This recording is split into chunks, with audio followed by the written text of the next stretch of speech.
Hello everyone, Bill here again.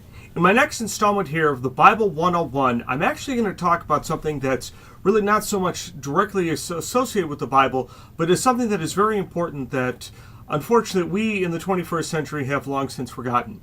When any books and Bibles were ever in production, it was always handwritten.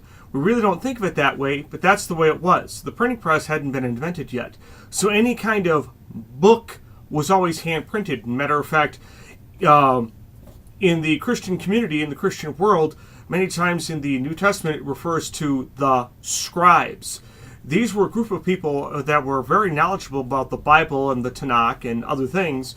But the thing is that their main occupation was a scribe or a writer. In other words, they would print out stuff, they would hand write out stuff, including the Bible. Now, today in the Jewish community, usually a synagogue would have a handwritten Tanakh or Torah, okay, and a person that would do that is called a sofer or a Sophie, okay? Don't ask me why they call it that, it's just the way it is, okay? And the thing is that this is how it was done for countless millennia. In other words, someone, again, if they were a person that could write, very good penmanship, they wrote it out. And this was so true with any and all books, including the Bible at the time.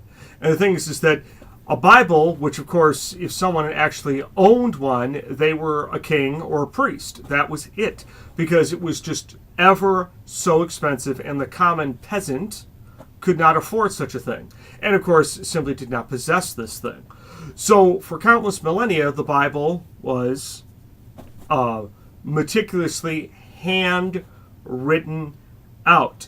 Now, if a Christian actually wanted a Bible, or if a priest had ordered for a new copy of one for the congregation, okay, it would take a year or two for it to be done. Now, of course, when I say that, of course, they also have the illustrations, the wonderful bold letters and stuff. If you have some very old Bible, you can actually see this, where like the very first letter is like this big, and then the rest of the font is much, much smaller.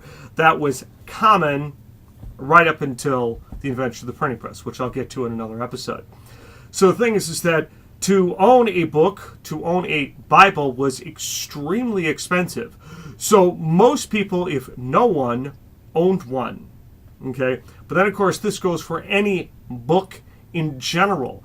Unless it was an almanac, unless it was a very thin book where a group of scribes or scriptorum was put out, but again, it was still considered extremely expensive at the time.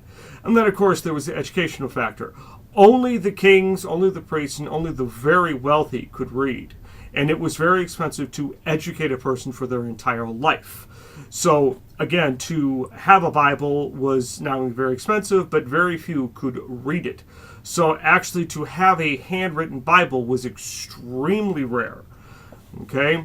I have had the pleasure of seeing two handwritten Bibles in my life that were actually printed, okay, back in like the 13th century or the 12th century. I forget what year it was printed. I saw it in a museum, but it was clearly printed. You can actually see a couple of times where the drop of the ink happened, but that was quite common. So I know this is kind of like, well, this really doesn't have to do with the Bible, but in reality it does, and you'll understand why in my next installment of the Bible 101.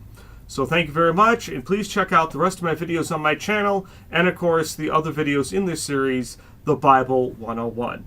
Thank you.